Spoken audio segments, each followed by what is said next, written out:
Well, hi, everybody. Brendan Gulick with you live from the Cleveland Browns training facility in Berea. It's Friday afternoon. We just had a chance to talk with Kevin Stefanski.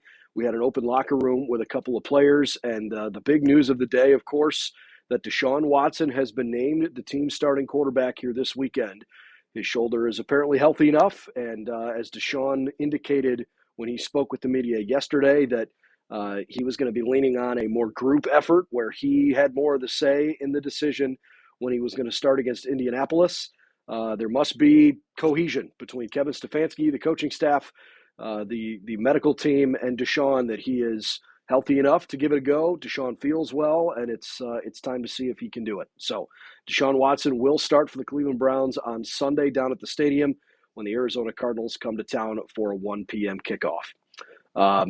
Obviously, there's going to be a lot of eyeballs on Deshaun. He's going to be under a microscope, right? And P.J. Walker is the backup quarterback.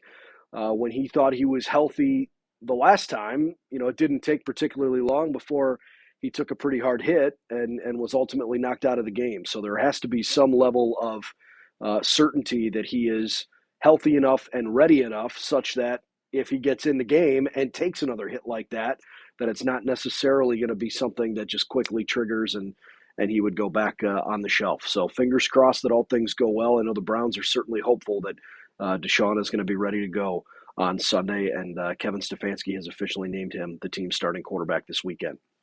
A couple other quick things. The only other big injury note is that DeJuan Jones, the starting right tackle for the Browns, is listed as questionable with a right shoulder injury. DeJuan, I saw him practice each of the last couple of days, and I thought he was moving fine. It's not a lower body injury. I am leaning toward kind of expecting that he's going to play. I would be a little surprised if he doesn't play, especially as a rookie. You're trying to make your, trying to make your living, make your impression. You want to be out on the field if at all possible. So I would be surprised if he doesn't play. That's my personal opinion, but he is listed as questionable on the team's injury report.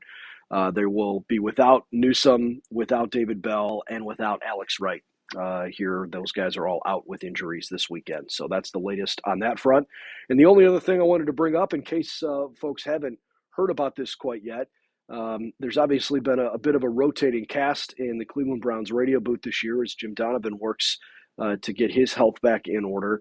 And obviously Chris Rose and Andrew Siciliano have filled in as the play-by-play announcer for the team's games the last several weeks.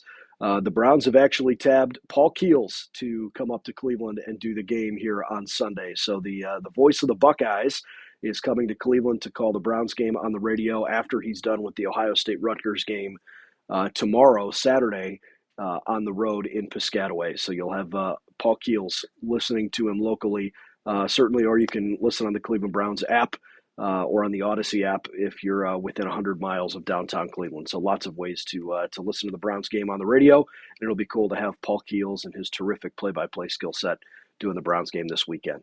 That's the latest here from the facility. Obviously, the big news is that Deshaun Watson is going to play this weekend.